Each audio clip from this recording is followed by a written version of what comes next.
स्वस्थ होने के लिए सोचने से कुछ नहीं होगा।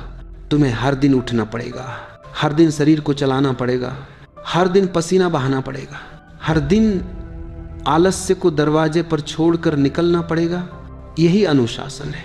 बुद्धिमान बनने के लिए केवल इच्छा पर्याप्त नहीं, तुम्हें किताब खोलनी होगी, हर दिन कुछ नया पढ़ना होगा, हर दिन मन को सजग बनाना होगा।